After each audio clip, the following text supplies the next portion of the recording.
I want to talk to him about an article that he and Jamie Miller wrote for Progressive Army. And as I read the article and began seeing how dire the circumstances are and how the situation is, I've been wanting to talk about this all week long. Salam, let me make sure that you can hear me okay. Are you there? Yep. Awesome. Hi, Ben. How are you doing? Thanks so much for joining me. Could you start off just telling the audience about what you and Jamie Miller found and what you wrote about over at progressivearmy.com? Thanks, Ben. The article that you're referring to is reference the dire situation as you just described it in Gaza. I just found not too long ago that it turns out that Gaza is currently facing a near or virtual blackout. They are, according to some reports, they have virtually no electricity. Sometimes they have electricity for just 1 hour a day, and some reports 2 hours a day. And what this does is that it means that they're living in complete darkness. They have to use primitive tools such as, using candles to study for school or things of that kind. But it also means that they have no access to water because they rely on electricity so that they are able to pump water into their tanks. And currently they don't have the ability to do so. So it's a humanitarian crisis.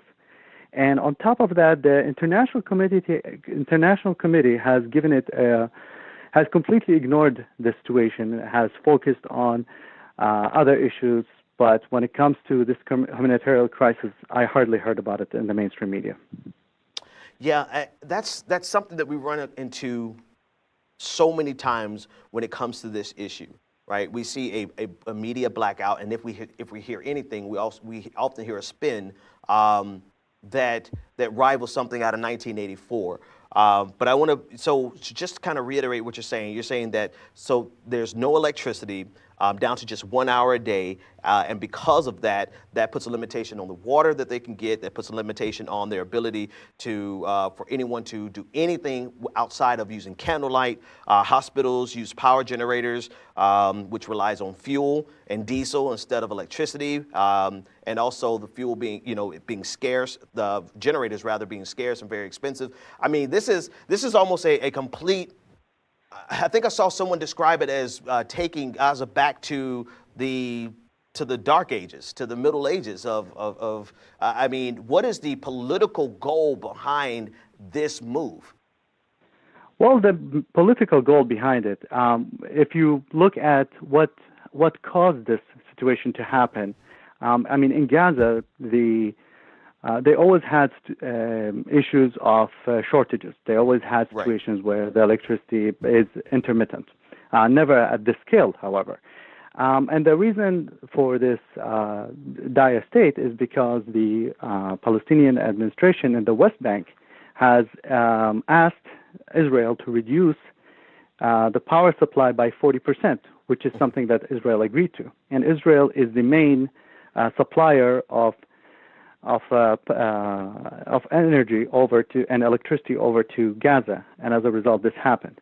And in fact, even this Sunday, last Sunday, the cabinet has agreed to reduce the power supply even further. Mm-hmm. So, which means that what we are seeing currently, which is already dire, is going to be just worse. Wow.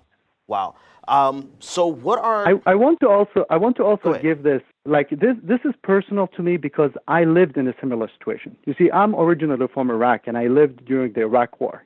Mm-hmm. And even though I was like middle upper class, so we had access to generators, we had access to, we had more access than the average Iraqi person. But I can tell you, during the war, it was very difficult without electricity. I remember the days where we had to struggle, go over very long lines just so that we can collect water. Mm. And to imagine that currently in 2017, in a situation where it's not war, they are not living in an official war, that this happens as a deliberate action by what's supposed to be its friend or its ally, other than the political challenge, other than the political standoff between Hamas and the Palestinian administration.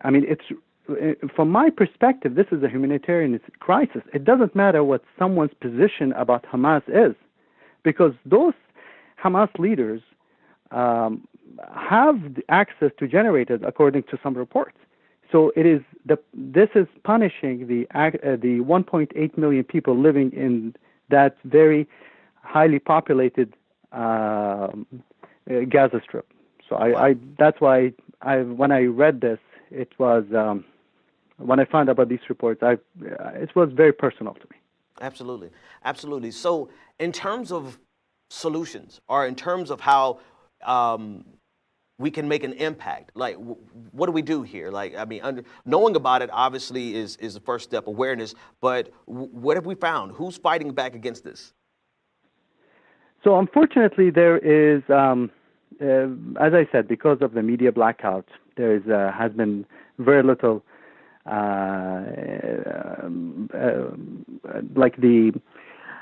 there hasn't been a big reply to or a condemnation of these actions. However, the United Nations has issued condemnation of this action and has called for increasing the power supply.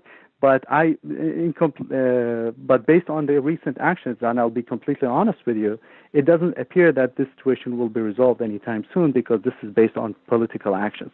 The only way that this can change if there is enough awareness on the international community, to the point where there will be a type of shaming. There has to be a shaming for all what I call all the four actors that are directly or indirectly are to blame, and they are the Palestinian administration, Israel, Egypt as well, and Hamas. They all need to end they need to separate their political differences, and they need to remember that when it comes to the people who are suffering, where there is an extremely large percentage of unemployment and suffrage already in the area, you should not deprive them from what I call basic humanitarian human rights. That's how I see it. Salam, thanks so much for taking your time tonight and joining me. The article is over on progressivearmy.com by Salam Morcos and Jamie Miller, highlighting what we can call an atrocity, like we can, especially affecting 1.8 million lives. Thanks so much for joining me to discuss this. Thank you, Ben. 857-600-0518 if you want to weigh in on the conversation. We do see this often. Sometimes people say that there's a media blackout, and usually that translates into, or sometimes it translates into, they're just not getting the kind of coverage that they want, or the amount of coverage. But really, with a story like this, I've not seen it on any mainstream outlet whatsoever. At all. So there is a complete media, a true blackout with regards to this issue. And I want to thank them, Jamie and Salam, for bringing attention to it, particularly for the Progressive Army.